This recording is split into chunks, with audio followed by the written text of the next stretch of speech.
Welcome to episode 1 of Malaise 2025. Our first match is going to be Captain Falcon against Corrin as we go through our annual post-season season, if that makes any sense. So this is the post-season, so first of all you'll notice that the stage choice goes back to the more open layout. Basically there's more allowed stages because we don't need to just have the tournament legal stages anymore because we're not doing the tournament. Also, we're going to be having all of the losing amiibos fight. So what that consists of is everybody who didn't make it into the tournament, and since there are exactly 30 of those this year, which is weirdly convenient as far as the numbers go, we took 2 of the amiibo from who actually made it into the April Anger tournament. We took the ones who did not win their first match, which I guess half of them didn't win their first match, which is how math works.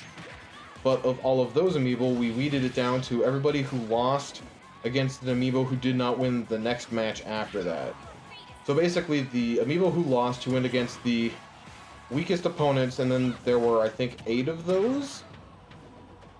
And then I just used random number generators to figure out which 2 would be making it into main Malaise, and it was Zero Suit Samus and Duck Hunt, I believe.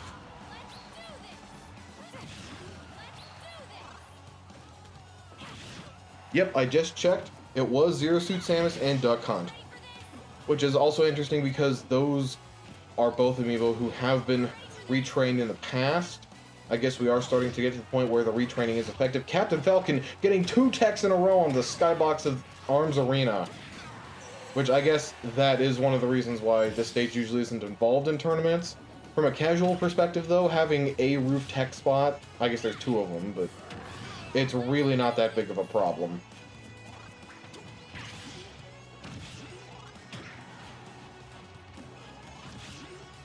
Oh, great get of attack from Corrin. Captain Falcon tried to do something at the ledge, but that is kind of the drawback to just hanging out near to the ledge. They can do a get-up attack, and you get invincibility on it, which you didn't used to in previous Smash games, so that's definitely appreciated for Smash Ultimate.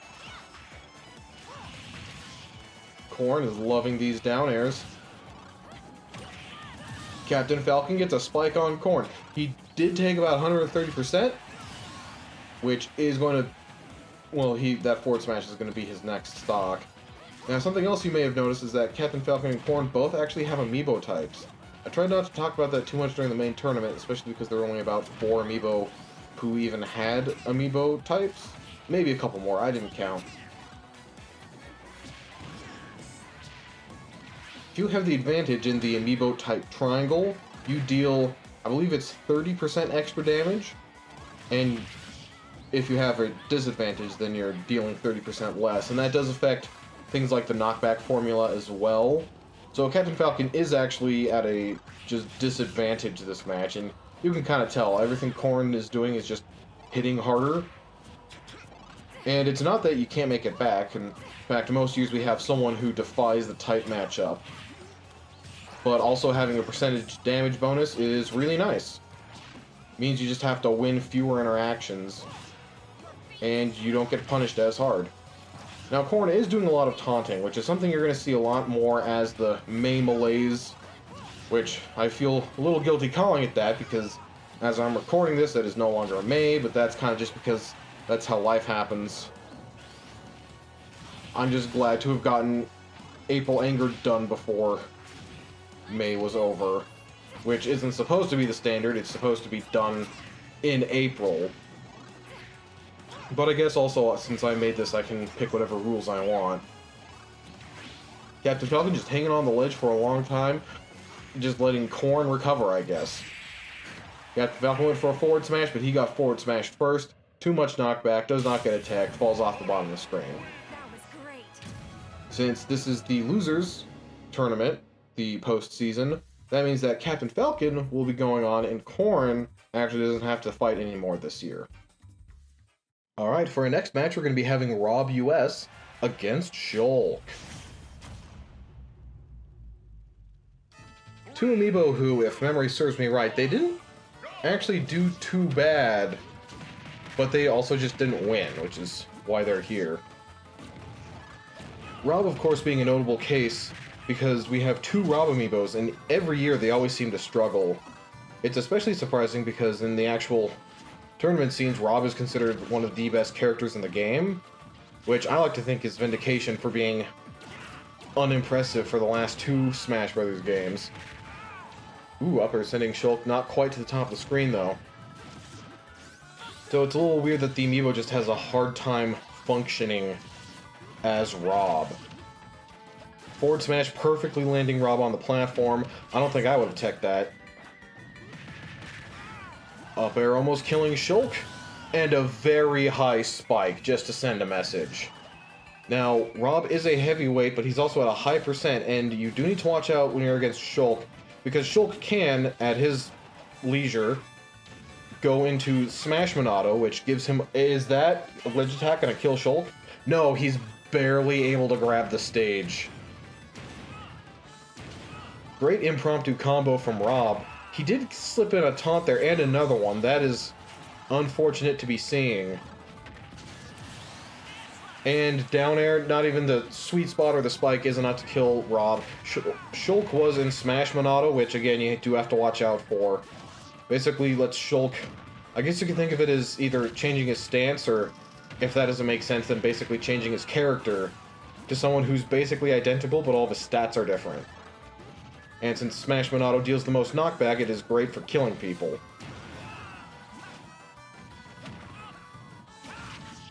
R.O.B goes for one of the worst down airs I think I've seen. He got hit by a forward smash for that. After doing so great for the first half of the stock, R.O.B is now just getting his teeth kicked in. I guess he doesn't have teeth. And the falling up air, the R.O.B amiibo special. Sometimes they'll combo it when they're like falling through a platform, which is cool, especially because you don't usually see the move used that way. But also, you do need to have a little bit of elevation for the move to kill off the top. R.O.B goes for a grab, goes for the berry, and Shulk is able to mash out too quick. One of the strengths of the amiibo is that they do have pretty much perfect mashing. Or at least very fast mashing. Sometimes you do actually want to delay your mash to hope that your opponent messes up the timing, which is something that for some reason I don't see a lot of people predicting online. They always just either predict that you don't mash at all, or that you have the perfect mash. So I'm not entirely sure what's with that. But sometimes you do have to just go for the gamble that you do it slowly and don't get killed for it. It's a little rough, but that you also did get buried in the ground for it, so you gotta take what you can get. R.O.B sending Shulk off stage, not sending Shulk off stage. Making it back to the airship. Back throw? They're actually pretty close to the left blast zone when you're on that edge of the boat. And Shulk gets a spike. It's actually a little hard to get the spike on Shulk, even though it's a multi-hit and lasts so long. I think part of it is just because of Shulk's general mobility. But also, if you do actually land the spike, then you really do notice. R.O.B sending out a gyro, actually hitting Shulk with it. Gets the falling up air through the platform like I talked about. He did try to shield Shulk's down smash. It's really hard to do because it's actually a 3-hit move. And if Shulk has any sort of attacking Monado on, then it gets even harder to shield. R.O.B got shield poke that time, but if you're a shorter character, it can break your shield in one hit. Usually that is with Buster Monado. R.O.B goes for a down air. Makes it back to the stage, as does Shulk. Up air's not quite enough to kill, goes for a second one. Shulk actually air dodged through it like perfectly.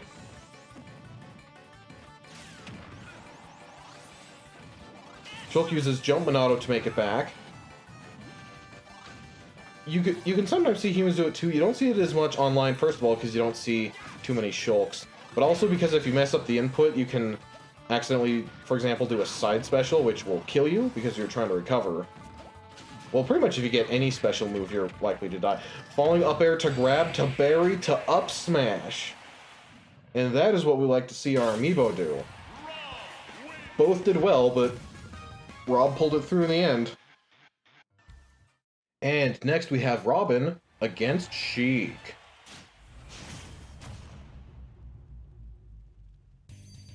Looks like we're going to be on Smashville for this one.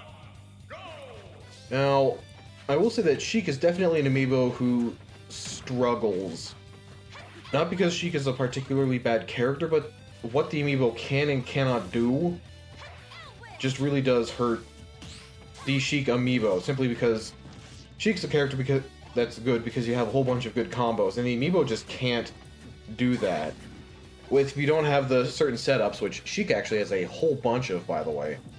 If you don't have the right setups, then it can actually be difficult to kill, and the amiibo does not have that setup, so it is very hard to kill. And in this tournament especially, the other notable factor is that all the amiibo have greater auto heal, which first of all is consistent and none too intrusive on the battles. Ooh, great forward air chain from Sheik there. The problem for Sheik though is that, so with great auto heal, every 5 seconds you heal 5%. Using very basic math, you can figure out that that's healing 1% a second.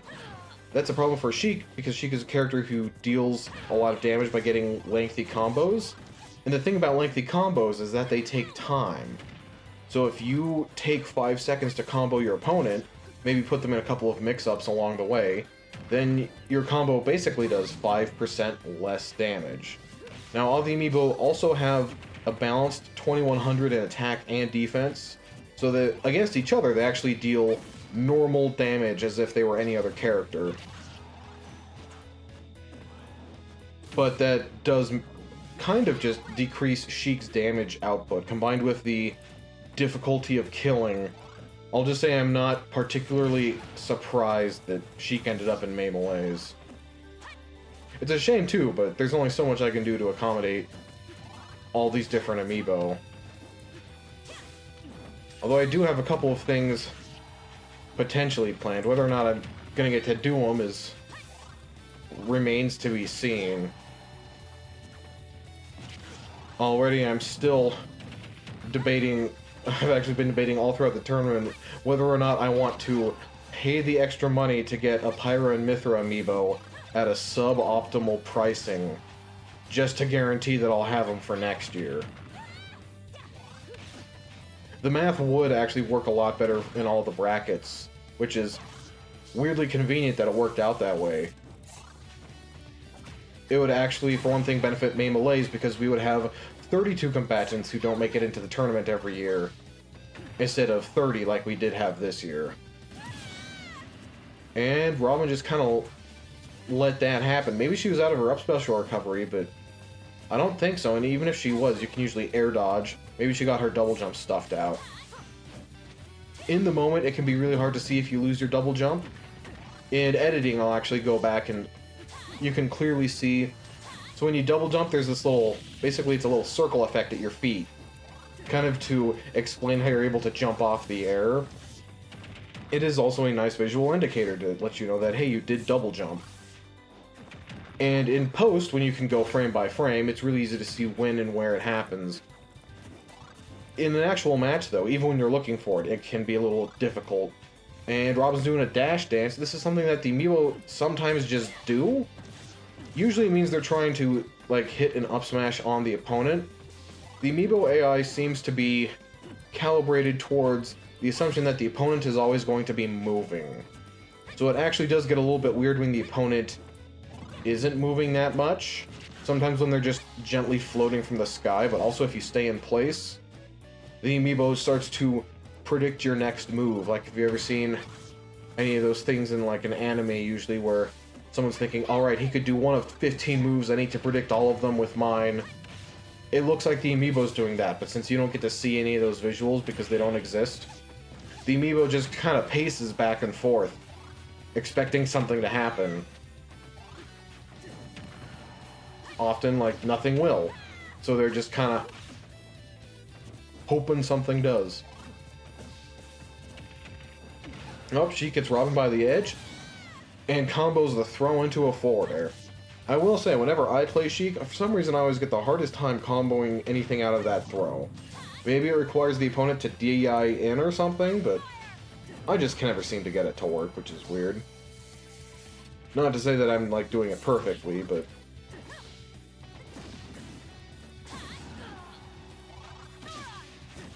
And Robin wastes a Thoron off the side of the screen. That's going to be pretty bad for Robin, especially because Robin has only done 60% to Sheik. I know I talked about Sheik having problems earlier, but if you are playing a slower character against her, then you do kind of have this weird problem where Sheik just kind of gets to manhandle you. One of the particularly bad matchups I've noticed is actually playing as a Belmont against Sheik. Sheik's moves just come out so fast, and you require spacing and or premeditation, and Sheik just kind of runs up and then hits you a bunch. It's not an impossible matchup, but man does it feel bad.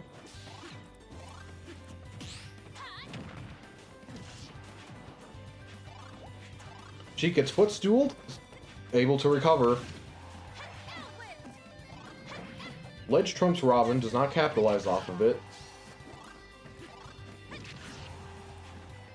Ledge trumping is a strange one to commentate on because I just really don't see too many people doing it against me. Maybe I have a natural play style that makes it more difficult to do. I can't say that usually I'm playing online, which makes ledge trumps slightly less practical, because if you mess up the input, you might just run off the ledge and fast fall to your death. Alright, and up next we have Mii Gunner against Lucina.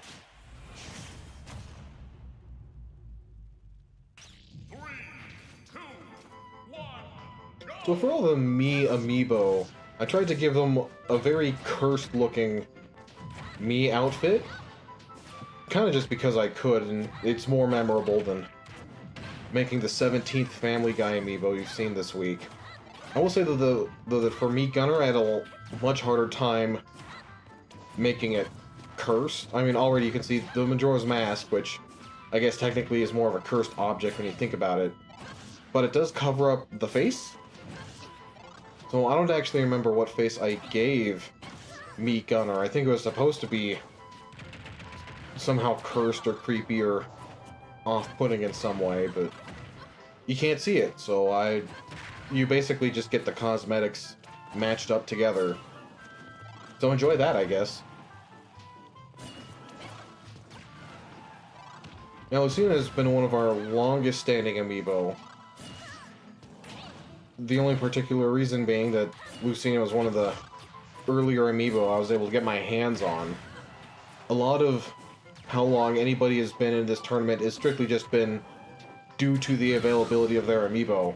The Mii characters in particular were actually a little bit hard to get, simply because they only ever get sold in the 3-pack bundle. At least that I've seen. They might sell them individually, and you can, actually now that I say, you can get them individually from the Nintendo website. Which was, oh, that's a footstool. You can get them individually from the Nintendo website, which is cool. Especially because, first of all, it makes the amiibo a lot more widely available. And secondly, it makes the prices not ridiculously expensive. There was a while when the 3-pack was going for like $200 online. And since each amiibo is normally sold for $15, for 3 of them that's a $45 market recommended selling point. So $200 was over the 200% markup. So that was unfortunate. I remember when I got the Miis, I was able to get them at a screaming deal of $90, which was only $30 per amiibo. And now you can get them for like $15.99 each on the Nintendo website. If they're still up by the time you watch this, by the way.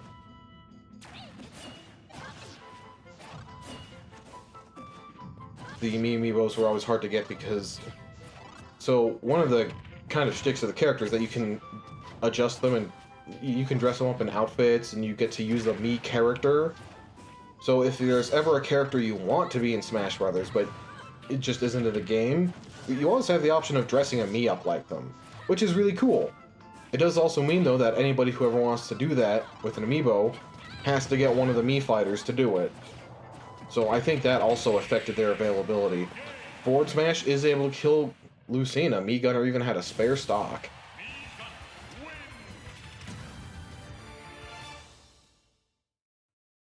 And up next we have Stever against Mii Brawler.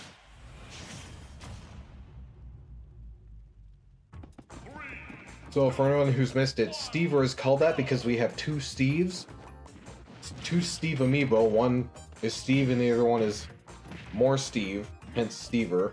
We had a third one, we call him Stevest.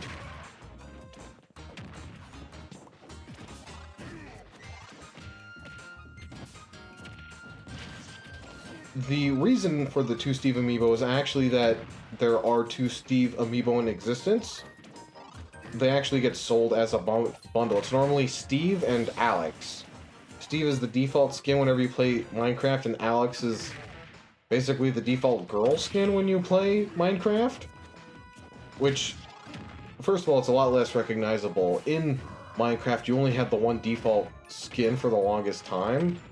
They didn't even have multiple skins for a while, and in order to see your default skin, you had to either go to the item equip menu, which basically lets you see what armor you're wearing, or put the camera into third person.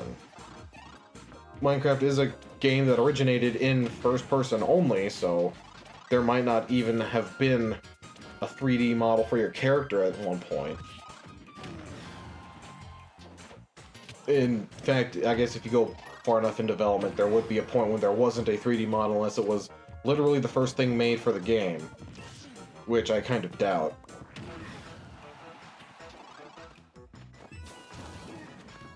It is interesting though, because I don't think that the Alex amiibo, it wasn't on my wish list. Obviously it exists, so I got it. Although there was one point when I was considering giving it away as a prize for the tournament, but decided to keep it in the end. Quite honestly, I think it exists because it sweetened the deal for Microsoft to allow Minecraft into the game. Well, Steve the character and all the Minecraft properties associated with it into the game. You can see that with a couple of the third-party companies. Some of them seem to have weird restrictions against each other. Back before Hero made it into the game, everyone was worried because Dragon Quest has a... And that's actually a great TNT from Stever. Dragon Quest had rules about what characters were and were not allowed to oppose each other, which complicates things for, like, Smash Brothers, because it meant that every different skin of the different characters who made it into the game had to be on the flowchart list of characters who are allowed to oppose each other. From what I understand, the rule kind of got... It was given a pass for Smash Brothers because of how it works, and it does sound like it has been loosening up as of late. And I guess this is a conversation we'll continue in the next match.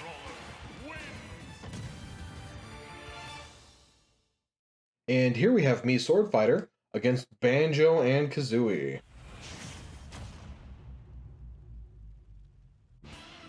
Yes, that does mean that we got 3 Mii characters in a row, which I can promise you I didn't plan out. I randomize the seeds every time. If you look at the tournaments enough, though, you can always find some sort of correlation between characters and where and when they are. So I can assure you this was purely coincidental. I don't know how I could stack the tournament. Either way, this is the postseason for retraining purposes. And they're just playing at the ledge. Banjo able to make it back. Speaking of Banjo, we need to finish our third-party character discussion, which, coincidentally, Banjo is one of. Now, of all the third-party characters with restrictions, Banjo actually doesn't seem to have that many. If anything, you could probably argue that Banjo encouraged Microsoft to put Steve in the game. I don't work at Microsoft, so I can't verify that in any way, shape, or form. But Banjo was the first Microsoft character we had in... Well, I say Microsoft character. In true tradition, Microsoft has kind of gotten into the business of buying successful characters and intellectual properties, and coincidentally running a lot of them into the ground. When's the last time you saw a Banjo-Kazooie game come out? In fact, the last one that I know of would actually be Banjo-Kazooie Nuts and Bolts, which is... So it's a fine vehicle customization game, not a great Banjo-Kazooie game. At least from what I hear. it kind of has the sequel of a game that's... When video games were originally released, they didn't know how to make sequels. Simply because if you watch a sequel in a movie, you expect it to be a movie about the same sort of thing. Maybe a movie set 50 years in the future, maybe a movie about the same characters. You make a video game, and it's a sequel, there aren't any rules, and if the only thing you keep in common is that it has some of the same characters, then you kind of just get a template for having the same game twice, which is why a lot of early video game sequels... Oh wow, great grenade from Banjo. A lot of early video game sequels, the second game was very different from the first. And they're not even bad games, however, when people really like the first game, turns out people really wanted a second game that played like the first. Which I totally understand. It actually seemed to work out a lot better for RPGs, because you could just have another adventure where they fight different things. It actually, if anything, would be easier to make an RPG sequel because you already have all the systems in place. Whereas, for example, a platformer sequel, you'd have to remake a whole set of new levels. So that's basically what Banjo-Kazooie Nuts and Bolts was. A vehicle customization game that got the Banjo license slapped on it, and it didn't, at least from what I've seen, I haven't actually gotten to play the game myself, didn't exactly do the game a whole bunch of favors.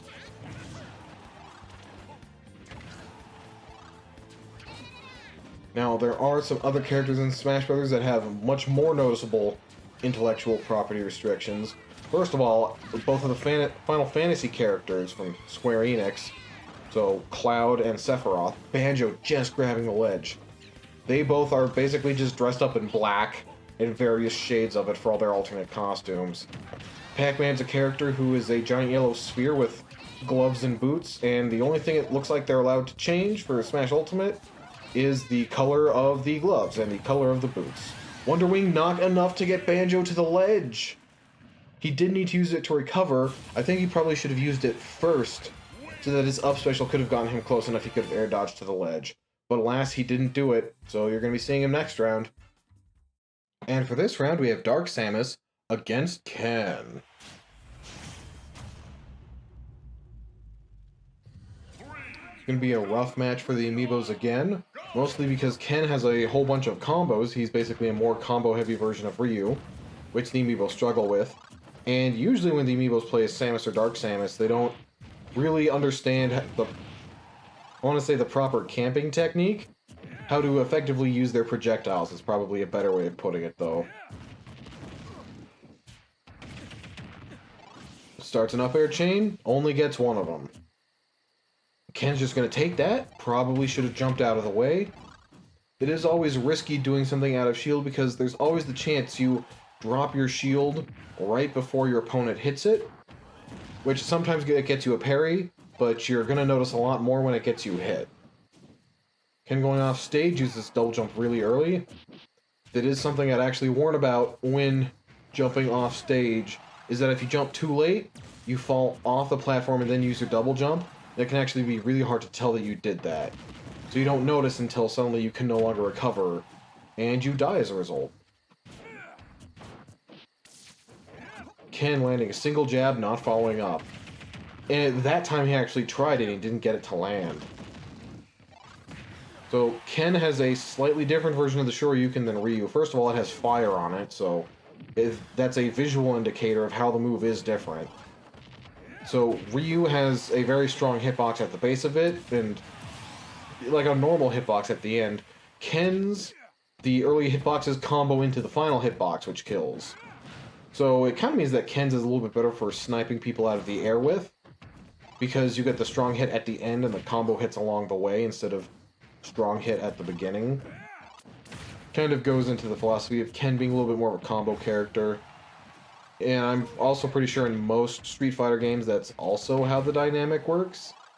Again, Street Fighter is kind of harder to talk about just because there's been so many versions. I mean, already there's like 15 versions of Street Fighter 2. But each game has so many different releases that it's hard to say anything definitive because it's probably going to be wrong in half the versions of the game that exist. And in Street Fighter V, they had so many rounds of DLC. They added 20, maybe 30 characters over the course of the game's lifespan. And I can only imagine that 6 is going to go the same route. I will tell you, though, that they did avoid the cardinal mistake for Street Fighter VI, where they made sure to include all of the original Street Fighter II characters, which are kind of everyone's favorites. Street Fighter V, I guess, didn't do that and had some backlash. So they did include all the characters that everyone knew and loved from Street Fighter II. They also had M. Bison, the final boss, and Jury, the character who's gotten weirdly popular. And it's kind of hard to look up why, because whenever I see anything about her, people mention that she doesn't wear shoes and that she has feet. And that is apparently a community... and that backer, I think, just killed Ken. Nope, he had his double jump. He made it back. Yeah, so it's weird to say the character is popular because they have feet. But apparently she is, on top of normal popularity. Not entirely sure how it works. Then they also added some new characters for Street Fighter VI that nobody really cares about. You can actually get amiibo for them that was recently, well, semi-recently announced. You can probably still find them on the Nintendo website whenever you're watching this. They will, of course, get taken down at some point, like they didn't make Infinite. But also, I can't imagine there's too much of a market for people who want amiibo for characters who are new to Street Fighter VI. Like, I'm happy to have a Ryu and Ken amiibo, but I don't particularly care about Luke. I'm just gonna say it. I know, super bold opinion. And for our last match of the video, we're gonna have Baytwotta against R.O.B. R.O.B. Japanese. R.O.B. JP? For some reason, the in-game moderation filters wouldn't let me just put a J for Japanese. Not entirely sure why. Maybe it's like a slur in Slovakia or something. That's a lot of down tilts from R.O.B. So these are two amiibo who, in the past, they have struggled. I will say that their respective... Okay, so they should be functioning amiibo now. And they definitely are a lot better than they once were. The hope is that the retraining keeps... Their previous retrainings keep them out of this year's retraining. I don't expect them to win every match. That's actually pretty hard to do that. And I guess because they're going against each other, one of them is guaranteed to not be retrained this year. Which, I guess I didn't talk about in this month's season yet, but it's the worst performing 4 amiibo. So this round doesn't guarantee you to be retrained. The round after that won't guarantee you to be retrained, but the round after that will, because that's when we'll have 4 amiibo left. Unless I made yet another blunder and I failed to count correctly. That actually happened a couple of times during the April Anger season. I had to edit those chunks out of the videos. You really shouldn't be able to tell, because, you know, editing magic.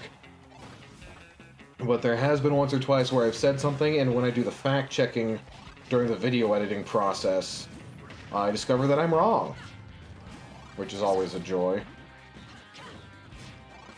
I've also learned to stop saying very definitive things about things I'm gonna have to double check later. Mostly Olimar's Pikmin effects and Shulk's Monado art effects. I always seem to get those wrong. Then I have to correct it in post. Or at least always double check anyway. And I just got sick of doing that, so I started using more general terms. Also because I don't want to talk about them every video. Dash attack, not quite killing R.O.B. Great tech. This stage always seems to have a whole bunch of teching scenarios. Mostly because of that bottom right platform, of course. It's so interesting how such a small adjustment, like having a lower platform... It's interesting how having a small adjustment like a lower platform can change so much of a match. For example, to make the... And a great spike from R.O.B. To make the winner's portrait for this year, which, if you haven't seen the April Anger series, well, spoilers, it was Donkey Kong. I, of course, played through Classic mode to get the image at the end, and subsequently... Okay, so this feels embarrassing. This is, I think, the 6th year in a row when I've done Classic mode to get the portrait, because I always Photoshop a picture of the amiibo in front of it. I always do Classic mode, and I make sure I get a 9.9 on the scoring meter, because I want to get, like, the full version of the banner, which is not what I'm taking the picture of. So it doesn't even matter. But I always do it because I think it shows up on the score selection screen, and then I finally make it to the scoring selection screen, and then I realize that it doesn't show that you've got 9.9. And that I could have just not had to retry multiple times in Classic mode to get the perfect score. Well, R.O.B showed some pretty good competence there. Baytwotta just kind of seemed to struggle all the match, so we're going to be seeing her next round. Until then, bye.